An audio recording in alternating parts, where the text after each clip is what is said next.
After the disappointing 2021 campaign, what are some of the lessons we are supposed to take away from the season? For one, the Raptors are actually pretty damn good. In 2019-2020, the core four of the Raptors was Kyle Lowry, Fred VanVleet, OG Anunoby, and Pascal Siakam. When they played together, they had a net rating of 7.9.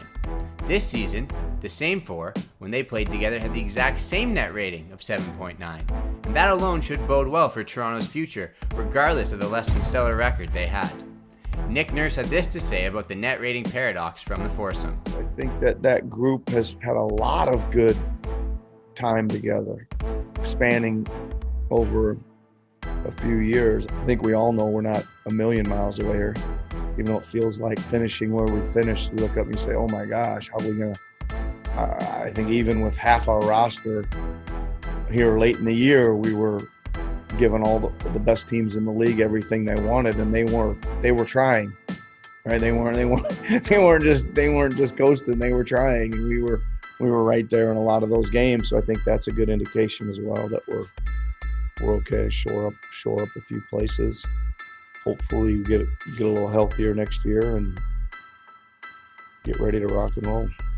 Fred VanVleet grew as a passer and a pull-up shooter, and he slowly expanded his game into the mid-range to compensate for his finishing woes.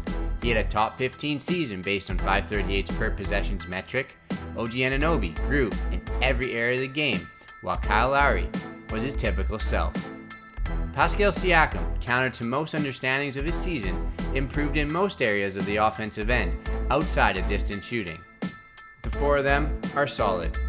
Yet the Raptors played twice as many minutes without any of the core four this season versus last, while also losing in those minutes this year while winning them last year. That explains both why Toronto is ready to rock and roll next season and why they're burnt out shells this year. The takeaway there has to be that Toronto needs better players alongside their stars.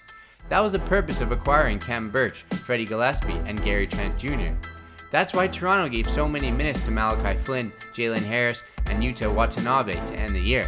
The team is searching to see who fits alongside the core four, trying to find who can fill the roles required by the Raptors system.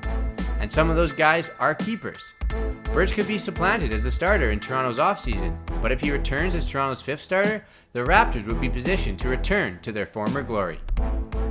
That presumptive starting lineup finished the season with a net rating of 23.1. And that was obviously a ridiculously small sample size, but they scored with ease in the half court, forced opponents into tough shots and turnovers. Birch just fit. It's kind of nerve-wracking, those are championship level type players, and I've never been in that type of situation, so it's kind of nervous, but at the same time it kind of put a lot of pressure off me because those guys are great players, and the focus is on those guys, and also I'm a selfish player, so I know I'm going to get my points, but I can also just play my role, and it was fun playing with those guys. Gary Trent Jr. looks like a fiery scorer, much like Chris Boucher. Paul Watson Jr. had his moments, and his jumper looks fantastic.